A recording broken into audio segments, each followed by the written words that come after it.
சுகம் சித்த மருத்துவ மையம், பாவூர் சித்திரம். இன்னைக்கு இந்த தலைப்புல என்ன பார்க்க போறோம் பார்த்தீங்கன்னா, நீண்ட நாட்களாக குழந்தை பாக்கியம் இல்லாத ஆண்கள், பெண்கள் இருவருக்கும் பயன்படுத்தக்கூடிய ஒரு எளிமையான மருத்துவ குறிப்ப இந்த வீடியோ தொகுப்புல பார்க்க போறோம். எத்தனை வருஷம் குழந்தை இல்லாம இருந்தாலும் சரி, நம்ம முன்னோர்கள் பயன்படுத்திய ஆயுர்வேதத்தின் மருத்துவத்தின் அடிப்படையில, அந்த பாரம்பரிய, அந்த பழமையான அந்த மருத்துவத்துல இன்னைக்கு பார்த்தீங்கன்னா, பெண்களுக்கும், ஆண்களுக்கும் ஒரே மருந்து தான். ஒரே மருந்து தான். ஆச்சரியமா இருக்கா? எப்படி? அப்படின்னு பார்த்தீங்கன்னா, சில காலங்கள் நம்ம கையில செல்ஃபோன் வருவதற்கு முன்னால் உள்ள காலங்கள் வரைக்கும் பார்த்தீங்கன்னா, பாரம்பரியத்தை நம்பி தான் நம்ம எல்லாமே இருந்துகிட்டு இருந்தோம். ஆனா, இன்னைக்கு பார்த்தீங்கன்னா, பாரம்பரியத்தை எல்லாருமே மறந்துட்டு, நாம ரொம்ப சிரமப்பட்டுட்டு இருக்கோம். நெறைய வாழ்க்கைய தொலைச்சுக்கிட்டு இருக்கோம். நெறைய இழந்துகிட்டு இருக்கோம். அந்த வகையில பார்த்தீங்கன்னா, நம் முன்னோர்கள் பார்த்தீங்கன்னா, இந்த உடலுக்கு தேவையான சுத்தமான ஆக்ஸிஜன் உடன் நிறைந்த மரம் எதுன்னு சொல்லி பார்த்தீங்கன்னா, 24 ஹவர்ஸும் பிராணவாயுவை மட்டும் குடுக்கக்கூடிய ஒரு மரம் எதுன்னு பார்த்தீங்கன்னா, அரச மரம். இந்த அரச மரம் பார்த்தீங்கன்னா, அதுக்கு பழமொழியே உண்டு. நெறைய பழமொழிகள் உண்டு. அரச மரத்தில இருந்தாலே போதும் எல்லா நோயும் நீங்கிரும்னு சொல்லுவாங்க. அதனால ஊருக்கு ஊர் பார்த்தீங்கன்னா, கோவில்கள்ல, பெரிய இடங்கள்லாம் பார்த்தீங்கன்னா, பெரிய ஆலமரமும், அரச மரமும், வேப்ப மரமும் கலந்தே இருக்கும். இந்த அரச மரத்து நிழல் காத்துல தான் பெண்கள் உட்கார்ந்து அவங்களுடைய குடும்ப வேலைகள பார்ப்பாங்க. அப்போ ஊர்ல ஃபுல்லா பிராணசக்தி நெறையவே இருக்கும். இன்னைக்கு நம்ம பிராணசக்தி நெறைய இருக்கான்னு கேட்டா, கண்டிப்பா இல்லன்னு சொல்ல முடியும். அப்போ அந்த பிராணசக்திய உடலுக்கும், மனதுக்கும் பெற்றுக்கொள்வாங்க. அதையே மருந்தாவும் எடுத்துக்கிடுவாங்க. எப்படின்னு பார்த்தீங்கன்னா, அரச மரத்தோட இலை கொழுந்துகள ஃபுல்லாமே பறிச்சுட்டு நிழல்ல காய போட்டு, அத காம்பு நீக்கி, இத நல்லா பவுடர் பண்ணிக்கணும். இந்த பவுடர இது கூட சீரகம், மிளகு சேர்த்து நல்லா பவுடர் பண்ணிக்கணும். இந்த பவுடர பார்த்தீங்கன்னா, தினமும் அதிகாலையில 5லிருந்து 6 மணிக்குள்ள பெண்கள் குடிச்சிருவாங்க. அப்படி குடிச்சிட்டாங்கன்னா, கர்ப்பப்பை சார்ந்த எந்த வியாதியும் வராது. இன்னைக்கு நீர்க்கட்டி இருக்குன்னு சொல்லி அவதிப்படுறாங்க. அதேபோல பெண்களுக்கு பார்த்தீங்கன்னா, கிருமி கர்ப்பப்பையில இருக்குன்னு சொல்லி சிரமப்படுறாங்க. அதேபோல கர்ப்பப்பையில பார்த்தீங்கன்னா, அதிக ரத்தப்போக்கு காணப்படுது. அல்லது மாதவிடாய் சரியா வரல. இல்ல கிருமி தொற்றின் காரணமாக கர்ப்பப்பை உஷ்ணம் அடைந்து வெள்ளைப்போக்கு காணப்படுகிறது. இதுபோல என்ன பிரச்சனை இருந்தாலும் போதும். குழந்தை இல்லையா? இத சாப்பிடுங்க. ஆண்களுக்கு என்ன பண்ணுவாங்க தெரியுமா? இதே அரச மரத்தோட விதைய எடுத்துட்டு நிழல்ல காய போட்டு கல், மண் நீக்கி சுத்தம் செய்து, அந்த கல், மண் நீக்கி சுத்தம் செய்த அந்த பவுடர எடுத்துக்குவாங்க. இது ஆணும் எடுக்கலாம், பெண்ணும் எடுக்கலாம். அரச இலைய ஆணும் எடுக்கலாம், பெண்ணும் எடுக்கலாம். அப்படி எடுத்துட்டு வந்தாங்கன்னா, அந்த பெண்களுக்கு ஏற்படக்கூடிய கர்ப்பப்பை சார்ந்த அனைத்து பிரச்சனையும் தீரும்னு பார்த்தோம். ஆண்களுக்கு தேவையான சுக்கிலம் சம்பந்தமான அனைத்து பிரச்சனையும் தீரும். விந்து உற்பத்தி இல்லாத ஆண்களுக்கு விந்து உற்பத்தி உண்டாகும். விந்துல உயிரணுக்களே இல்லாதவங்களுக்கு உயிரணுக்கள் உண்டாகும். நீர்த்து போயிருக்கக்கூடிய ஆண்களுக்கு பார்த்தீங்கன்னா, தவறான பழக்கவழக்கங்கள்ல ஈடுபட்டு, அந்த ஆணுறுப்புக்கு போதிய இரத்த ஓட்டம் இல்லாம விறைப்புத்தன்மை குறைபாடு காணப்படக்கூடியவங்களுக்கும் இந்த விதை மருத்துவம் பயனுள்ளதாக அமையும். அதேபோல இலை மருத்துவம் பயனுள்ளதாக அமையும்.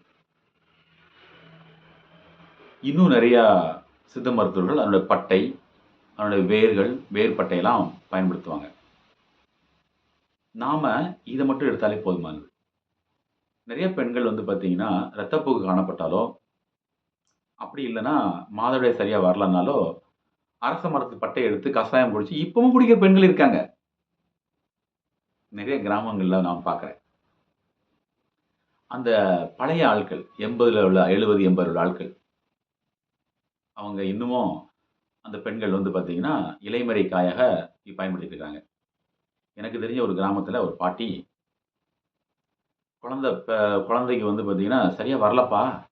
இத நான் காய்ச்சி குடுப்பேன். என் பிள்ளைக்கு பேர பிள்ளைக்கு வந்துச்சுது" அப்படிம்பாங்க. என் பேத்தியாவுக்கு வந்ததும்பாங்க நம்ம ஊர்ல. நம்ம கிராமங்கள்ல பேத்தியான்னு சொல்லுவாங்க அருமையா. பேத்தியாவுக்கு வந்ததும்பாங்க. அப்போ அந்த அளவுக்கு நன்மைகளை செய்யக்கூடியதாக பார்க்கப்படுவது அரச மரம். ஆகவே அரச மரத்தின் இலையை, அரச மரத்தின் விதையை நம்ம பயன்படுத்தினாலே போதும். கிட்டத்தட்ட ஆயிரக்கணக்கான மருத்துவ செலவுகள நம்ம மிச்சப்படுத்திக்கலாம். பல்வேறு மன உளைச்சல்களை சரி பண்ணிக்கலாம். அடுத்து இது எவ்வளோ நாள் எடுக்கணும் சார்ன்னு கேட்பாங்க. குறைந்தபட்சம் 3 மாதங்கள் வரையிலும், அதிகபட்சம் 6 மாதங்கள் வரையிலும் எடுத்துக்கிறதுக்குள்ளே குழந்தை அவங்க கன்ஃபார்ம் ஆயிருவாங்க.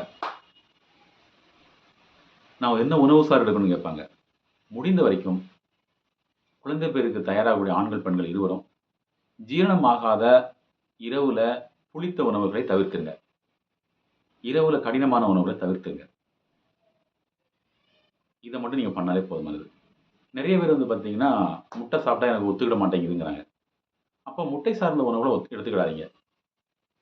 நெறைய பேர் வந்து இரவுல வந்து பார்த்தீங்கன்னா, லேட்டா பசியாறுவாங்க, சாப்பிடுவாங்க. லேட்டா சாப்பிட்டாலே எனக்கு வந்து ஒத்துக்கிடாதுன்னு சொல்லுவாங்க. அப்ப லேட்டா சாப்பிடாதீங்க. இன்னும் நெறைய பேர் பார்த்தீங்கன்னா, எனக்கு வேற வழி இல்லாம நான் இட்லி, தோசை சாப்பிட்டுட்டு இருக்கேன். எனக்கு இட்லி, தோசையே பிடிக்க மாட்டேங்குதும்பாங்க. சாப்பிடாதீங்க. அப்ப என்னதான் சாப்பிடுறது? நல்ல அரிசிகள் வந்து பார்த்தீங்கன்னா, பாரம்பரிய அரிசிகள் எத்தனையோ இருக்குது. பட்டை தீட்டப்படாத அரிசிகள சாப்பிடுங்க. ஒரு கணவர், ஒரு மனைவி நம்ம மருத்துவ மையத்துக்கு வந்து கேட்டாங்க. நாங்க 3 வேளையும் சாப்பிட்றோம் சார்ன்னாங்க. ஆனா, இப்போ நெறைய பேர் வந்து பார்த்தீங்கன்னா, சுகர் வந்துரும்னு சொல்லி பயங்காட்டுதாங்க. அதனால நான் இரவு நேரத்தில சப்பாத்தி சாப்பிடலாமா? ஆனா, எனக்கு சோறு சாப்பிட பிடிக்கும்னு சொன்னாங்க. அப்போ அந்த பெண்மணிக்கும், அந்த கணவருக்கும், நீங்க வீட்டிலேயே செய்து சாப்பிடக்கூடிய அரிசிய சாப்பிடுங்க. நம் முன்னோர்கள்லாம் அதான் சாப்பிட்டாங்க.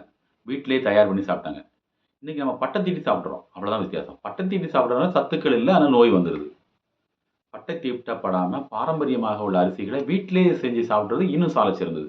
இன்னும் நெறையா எங்க ஊர்ல நம்ம கிராமங்கள்லாம் பார்த்தீங்கன்னா, இன்றளவும் அரிசிய வந்து பார்த்தீங்கன்னா, வேக வச்சு, அத காய போட்டு, ரைஸ் மில்ல கொண்டு போய் குத்தி, அப்படிதான் பாட்டு சாப்பிட்டுட்டு இருக்காங்க. சரி சார் நாங்க வந்து சிட்டில இருக்கோமே என்ன செய்றது? அப்படின்னு சொன்னீங்கன்னா, நீங்க பட்டை தீட்டப்படாத அரிசிகள கடையில கேளுங்க தருவாங்க. கைக்குத்தல் அரிசி இருக்குது. நெறைய பாரம்பரிய அரிசி வகைகள்லாம் இப்ப நெறைய வந்திருக்குது. அத எடுத்துக்கலாம். உடம்புக்கு நல்லாருக்கும். கருப்பு கவுனி அரிசி, மாப்பிள சம்பா அரிசி, சிகப்பு அரிசிலாம் இன்னைக்கு நெறைய வாங்கி சாப்பிடுறாங்க. நெறைய பேர் வந்து பார்த்தீங்கன்னா, அந்த பாரம்பரிய அரிசிய சாப்பிட்டு நல்லாருக்குன்னு சொல்லி நம்மட்ட சொல்லியிருக்காங்க. அப்போ நீங்களும் அதுபோல பயன்படுத்திக்கலாம். இதுபோல ஒரே மரத்தோட விதையையும், இலையையும் பயன்படுத்தி நம்ம நெறைய குடும்பங்கள் வந்து பார்த்தீங்கன்னா, குழந்தை பாக்கியம் பெற்றிருக்காங்க. சரி சார், எனக்கு மாதவிடாய் சரியா வருது. ஆனா குழந்தை மட்டும் நிக்க மாட்டேங்குது. கரு பிடிக்கல, கருத்தங்கல்ன்னு சொன்னாங்கன்னா, இதே கொழுந்து இலைய மாதவிடாய் ஆன பெண்கள் எடுக்கக்கூடாது. அவங்களோட கணவரையோ, வீட்ல பெரியவங்களையோ எடுத்து வர சொல்லி, இளம் இலைகள எடுத்து வந்து, அத நல்லா மை போல அரைத்து, அது கூட 1/4 பங்கு சீரகம், 5 மிளகு என்ற எண்ணிக்கையில அரைத்து, அந்த மாதவிடாய் 3 நாட்களும் கொடுக்கும் பொழுது, அவர்களுக்கு கர்ப்பப்பை சுத்தம் ஏற்பட்டு குழந்தை பாக்கியம் அமைகிறது. எனக்கு தெரிந்த ஒரு பெண்மணி வந்து பார்த்தீங்கன்னா, உடல் பருமனா இருந்தாங்க. தைராய்டு ஹார்மோன் கம்ப்ளைண்ட் இருக்குது. மாதவிடாய் சரியா வரல. அதுக்கப்புறம் வந்து பார்த்தீங்கன்னா, நீர்க்கட்டி இருக்குன்னு சொல்லியிருக்காங்க. உடலும் வேற பருமனா இருக்கேன். எனக்கு எப்படி குழந்தை பாக்கியம் கிடைக்கும்? நான் என்ன மருந்து சாப்பிடுறது? அப்படின்னு கேட்டாங்க. அப்போ அவங்களுக்கு இந்த மருத்துவ முறைய பரிந்துரைச்சோம். இது வந்து நம்ம முன்னோர்கள் பயன்படுத்திய ஒரு மருத்துவ முறை தான். இந்த மருத்துவ முறைய நீங்க பயன்படுத்தி பார்த்து உங்க அனுபவங்கள சொல்லணும்னு சொன்னோம். முதல் மாதத்திலே கருவுட்டுட்டாங்க. முதல் மாதம் சாப்பிட்டுருக்காங்க. மாதவிடாய் காலத்தில சாப்பிட்டுருக்காங்க.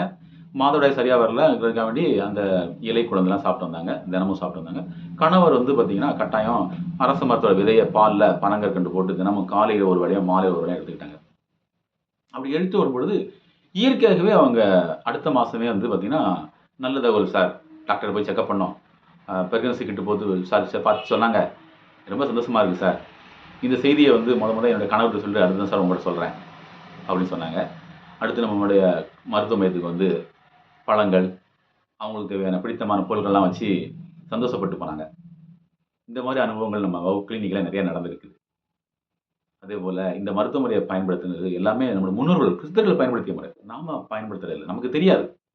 அவர்கள் சொன்னார்கள். இன்னைக்கு பார்த்தீங்கன்னா, ஏட்ல வந்து பார்த்தீங்கன்னா, அந்த பழைய ஓலைச்சுவடில என்னுடைய நண்பர் வந்து பார்த்தீங்கன்னா வச்சிருந்தாங்க. இதுதான் அவங்க நெறையா அவங்க வீட்டுக்கு வரக்கூடிய எல்லாமே தான் குடுப்பாங்க. எனக்கே ஆச்சரியமா இருந்துச்சு. அதனால நெறைய மருத்துவ முறைகள் இருந்தாலும், இந்த மருத்துவ முறைய கையாளுங்க. உங்களுக்கு கட்டாயம் குழந்தை பேர் உண்டாகும். எதுவும் சந்தேகங்கள் எது இருந்தாலும், நம்முடைய மருத்துவ மையத்துக்கு வந்து கேட்டுக்கொள்ளலாம். நேர்ல வர முடியாதவங்க, ஃபோன் நம்பர்ல கேட்டு தெரிந்து கொள்ளலாம். இதேபோல பல நல்ல விஷயங்கள், பல பயனுள்ள தகவல் உங்களுக்கு வந்து கொண்டே இருக்கும். பயன்படுத்தி பார்த்து உங்களோட அனுபவங்கள கமெண்ட் பாக்ஸில் கமெண்ட் பண்ணுங்க. நன்றி.